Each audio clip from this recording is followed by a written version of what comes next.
Stevie J here from AngryMarks.com, and before this clip from Nigel McGuinness, I want to say thank you to the 500 plus subscribers of this channel. I feel it's a significant milestone, and it says we're doing something right. The wrestling and MMA interviews that we're bringing you, the updates that we share with you, obviously are well received. We appreciate the support.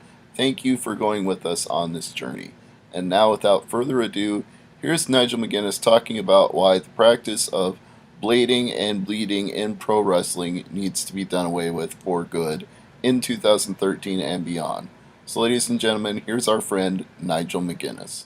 Yeah, I've heard different sides of the argument, and I get it. I understand that, there are some people that make a living off of cutting their heads open with razor blades. You know what I mean? But it's not pro wrestling to me. To me, pro wrestling is an art form. I was talking to Les Thatcher earlier today, and he was talking about back where in the day when he was wrestling. And he said that if a guy came to the back and no one knew that you'd gig, that you cut yourself, then that was a real badge of honor. Now, there's no one today that comes to the back and people go, oh, well, that was hard way. Because we all know the cat's well and truly out of the bag. You're not convincing anybody whatsoever, and the dangers that are inherent with blood in 2013, knowing what we know about hepatitis B, hepatitis C, HIV, not to mention any other kind of diseases and illnesses that are out there.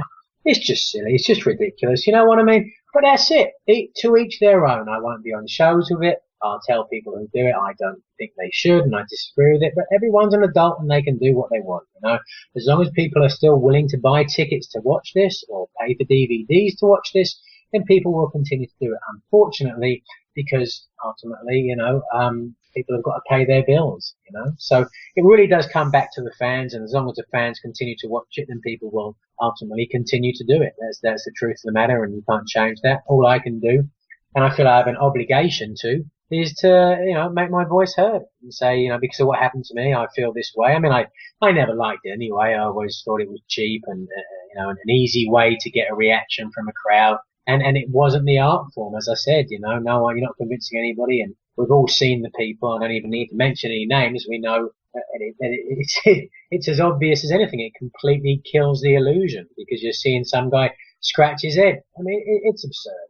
It's absurd. It's archaic. I think anyone with any good sense would agree with me. But whether they financially need to continue to do it, that's their bag, that's their choice. And what can you do? As I said, all I can do is put my opinion out there and hope that people learn from it,